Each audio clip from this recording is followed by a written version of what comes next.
नमस्कार, न्यूज 24 देख रहे हैं आप। मैं हूं आशुकेश तिवारी, मेरे साथ सुकेश रंजन और आप न्यूज 24 का खास कार्यक्रम देख रहे हैं राजनीति की रेस। बताएंगे सुकेश। राहुल गांधी अमेरिका से लौटने के बाद हरियाणा पहुंचे। आज हरियाणा में उनका दूसरा भाषण था। पहला भाषण जब उन्होंने दिया तब उन्होंने डंकी का मुद्दा उठाया, ड्रग्स का मुद्दा उठाया, बेरोजगारी का मुद्दा उठाया और प्रधानमंत्री इसके साथ साथ बीजेपी सरकार को घेरा। आज उनके साथ प्रियंका गांधी मौजूद थी। राहुल गांधी का आज एक अलग स्वरूप नजर आया।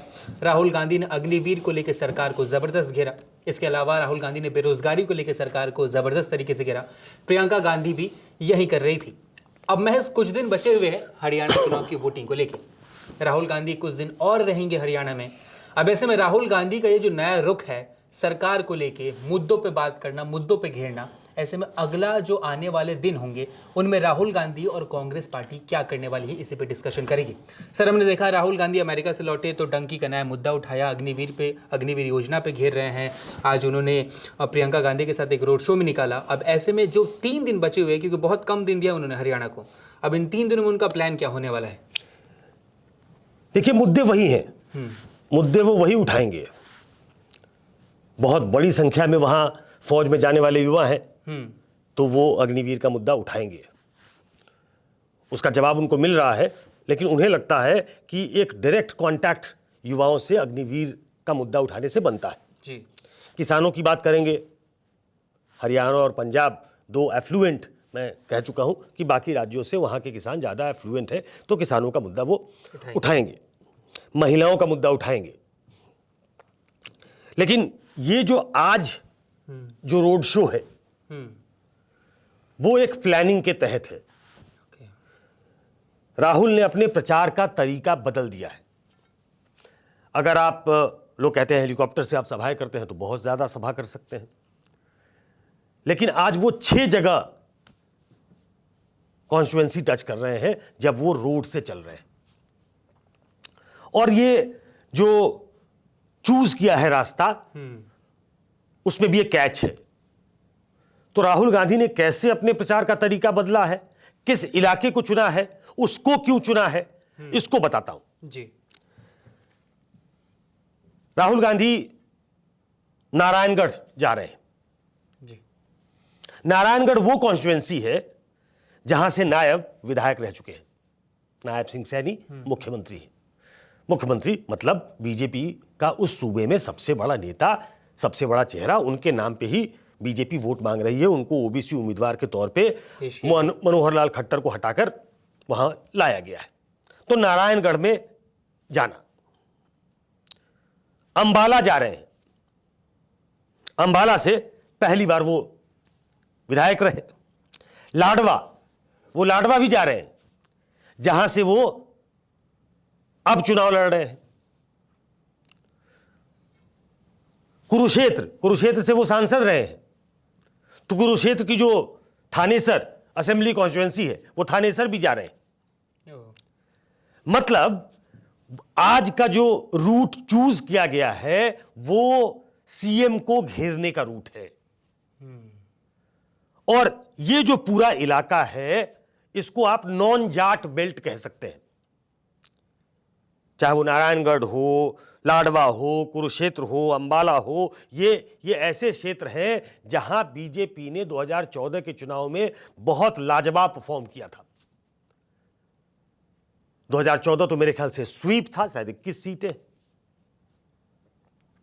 2019 का जो चुनाव था उसमें 12 सीटें, जबकि बीजेपी ने खराब परफॉर्म किया था, तब वो 12 सीटें जीती थी। 8 कांग्रेस जीती थी, मेरे ख्याल से 1 जेजेपी ने जीता था। तो ये 21 सीटें जो इस इलाके की हैं, इसको टारगेट करने का राहुल का प्लान है। उन्हें मालूम है कि जाट वोट भूपेंद्र सिंह हुड्डा की वजह से, और यही बीजेपी ने किया है कि जाट वर्सेस अदर्स कर दो। तो जहां अदर्स जो क्षेत्र है उस इलाके में मौजूदगी ज्यादा हो।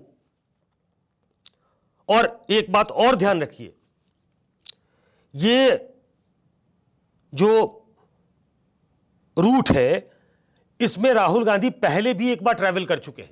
जब वो भारत जोड़ो यात्रा कर रहे थे तो उत्तर प्रदेश में कैराना होते हुए वो पानीपत में घुसे थे और अंबाला होते हुए वो निकल गए थे। ये भी गढ़ था बीजेपी का। तो जानबूझकर राहुल गांधी ने यह रास्ता तय किया है, चूज किया है पहले दिन, कि उन इलाकों में जाया जाए जहां बीजेपी को सबसे ज्यादा नुकसान पहुंचाया जा सकता है। और अभी आज जब हम बात कर रहे हैं 30 तारीख है, 5 तारीख को चुनाव है जी। 1, 2, 3 दिन और का चुनाव प्रचार बाकी है। मेरी जो जानकारी है कि ऐसी बाकी सभाएं भी वो शायद ऐसे ही करेंगे, तीनों दिन का प्लान चॉकआउट हो रहा है। तो जानबूझकर प्रियंका को अपने साथ रखना, प्रियंका अगर वो नहीं भी जा पाएंगे हो सकता है, हालांकि अब जम्मू कश्मीर में प्रचार बचा नहीं है, तो हरियाणा में वो जाना चाहेंगे, प्रियंका को भी भेजना चाहेंगे। तो उन इलाकों में जहां ओबीसी की संख्या ज्यादा है, जिस पे कंसंट्रेशन बीजेपी की ज्यादा है, तो वहां अपनी शक्ति वो लगाने की कोशिश करेंगे। क्योंकि बीजेपी ने बहुत टैक्टफुली, यह कहा जा रहा है कि बीजेपी बहुत मजबूती से चुनाव तो लड़ी रही है, उसने किया क्या है कि छोटी छोटी पार्टियां, जो बार बार कांग्रेस की तरफ से कहा जा रहा है कि ये बीजेपी की बी टीम है जी। जैसे गोपाल कांडा, मैं थोड़ा अगर हवाला दे दूं, गोपाल कांडा चुनाव लड़ रहे हैं सिरसा में, गोपाल कांडा के खिलाफ बीजेपी के उम्मीदवार ने विड्रॉ कर लिया। आप बीजेपी से पूछिए कि भाई किसके कहने पे विड्रॉ किया, कोई ये ओनस लेने को तैयार नहीं है जी। लेकिन बीजेपी के खिलाफ उम्मीदवार वहां नहीं है। आप कुरुक्षेत्र का इलाका ले लीजिए, नवीन जिंदल की मां है, सांसद है नवीन जिंदल उनकी मां, लेकिन सावित्री जिंदल इंडिपेंडेंट चुनाव लड़ रही है। अब ये समझ के परे है और इसीलिए बार बार शक हो रहा है विपक्षी दलों को कि बीजेपी बहुत टैक्टफुली चुनाव लड़ रही है, कि जहां मजबूत उम्मीदवार विपक्षी पार्टी के हैं जो कांग्रेस को हरा सकते हैं, वहां अपने कमजोर उम्मीदवार उतार दो या उनको विड्रॉ कर लो। इसको देखते हुए राहुल गांधी ने और कांग्रेस की इलेक्शन मैनेजमेंट की जो टीम है उसने प्लान किया है कि राहुल को उन इलाकों में भेजा जाए जहां से एक्स्ट्रा वोट, कहने के लिए आप 36 बिरादरी की वोट कहते हो, लेकिन ये हेवीली पोलराइज्ड इलेक्शंस हैं, कांग्रेस वर्सेस बीजेपी। इसलिए बार बार कह रही है कांग्रेस भी और बीजेपी भी कि वोट वेस्ट मत करना जी। तो बहुत टैक्टफुल्ली ये प्लान आज की यात्रा की गई है और आने वाले 3 दिनों की यात्रा की जो प्लानिंग हो रही है वो इसी तरीके से होने वाली है। सर 2 सवाल इसे मैं मर्ज करूंगा। सबसे पहला सवाल तो ये कि जो आपने बोला कि जो छोटी पार्टियां हैं जो गठबंधन में चुनाव लड़ रही हैं, जैनोलो हो गया, बसपा हो गई, अब राहुल गांधी बोल रहे हैं, कांग्रेस बोल रही है कि वो सभी एक साथ मिलकर चुनाव लड़ रहे हैं, बीजेपी के साथ ही है, वो लोग बी टीम है। तो ये तो वही वाला आ गया ना कि जब हम पहले देखा करते थे कि विपक्ष बोलता था कि कैसे भी साथ मिलकर लड़ो, जो जीत रहा है उसे समर्थन दो, बीजेपी नहीं जीतनी चाहिए चाहे कोई जीत जाए। अब वही हरियाणा में हो रहा है, बीजेपी ये कर रही है कि कोई जीत जाए, कांग्रेस नहीं जीतनी चाहिए। हाँ, और दूसरा मेरा सवाल ये रहेगा कि हमने लोकसभा चुनाव से हम देखते आ रहे हैं कि पीएम मोदी जब प्रचार करते हैं तो उन सीटों को चुनते हैं जहां पे बीजेपी कमजोर है। अब राहुल गांधी भी अपना रुख, अपना रवैया बदल रहे हैं, जैसा कि आपने बताया कि उन जगहों पे जा रहे हैं जहां पे बीजेपी का मजबूत गढ़ है, जहां नॉन जाट वोटर्स हैं, तो उनसे जाके वोट मांग रहे हैं। तो क्या ये कांग्रेस के लिए अच्छी खबर है कि राहुल गांधी अब ओनर्स ले रहे हैं, बोल रहे हैं कि हाँ जहां पे हम हार रहे हैं मैं वहां पे जाऊंगा? स्ट्रेटजाइज ऐसा किया गया है कि आपको लगे, देखिए ये जब कोई भी चुनाव होता है तो पार्टियां इस तरीके से प्लानिंग करती है। बीजेपी ये प्लानिंग करने में ज्यादा तेज थी, अभी भी वो कोई कसर नहीं छोड़ी है। मैंने 2-3 सीटों का एग्जाम्पल दिया, लेकिन ऐसा नहीं है। अब एक तरफ से यह भी कहा जा रहा है कि आईएनएलडी लोकसभा के चुनाव में उसकी कांग्रेस से प्रॉक्सिमिटी थी, दे वर हैंड इन ग्लव्स। कई जगह आईएनएलडी ने कांग्रेस के उम्मीदवारों की मदद की और इसलिए रिजल्ट आया 5-5। अब आज की तारीख में रानिया एक क्षेत्र है, अभय चौटाला के बेटे वहां से चुनाव लड़ रहे हैं, वहां से एक ऐसे उम्मीदवार को कांग्रेस ने टिकट दे दिया है जो शायद न जीते। हार जीत तो जनता हराती है, जिताती है, लेकिन यह कहा जा रहा है कि एक नॉन एंटिटी को, एक यूट्यूबर है, उनको वहां चुनाव मैदान में उतार दिया है। तो कांग्रेस भी ऐसा कर रही है कि जहां वो कमजोर अपने आप को पाती है और जिसको वो मदद दे सकती है, जो भाजपा के साथ नहीं जाएंगे, तो उनको मदद कर दीजिए। ये राजनीति में आज नहीं, बहुत पहले से होता था, लेकिन हाल के दिनों में ये शगल जो है वो भाजपा ने अख्तियार कर ली थी। वो टैक्टिक्स जो है वो भाजपा बहुत करीने से इस्तेमाल करती थी।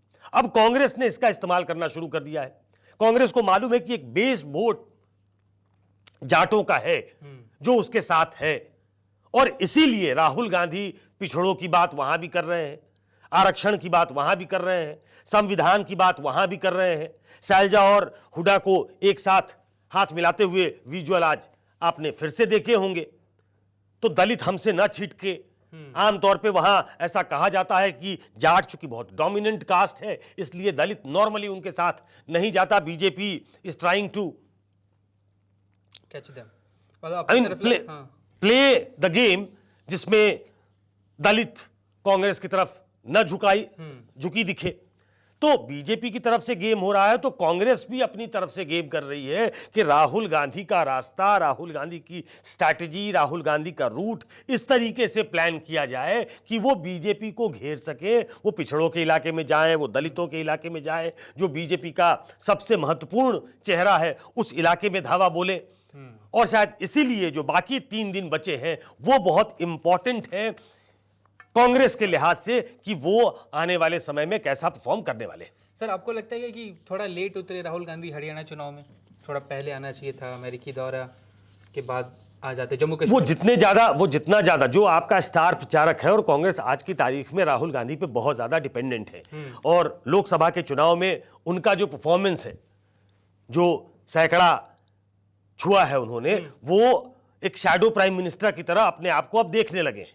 उनके जो सहयोगी हैं, उनके जो सिपह सालार हैं, उनको ये बताने लगे हैं कि, और राहुल गांधी भी ये कई बार कह चुके कि सरकार इनकी है, चलाएंगे हम, हमारे कार्यकर्ता चलाएंगे।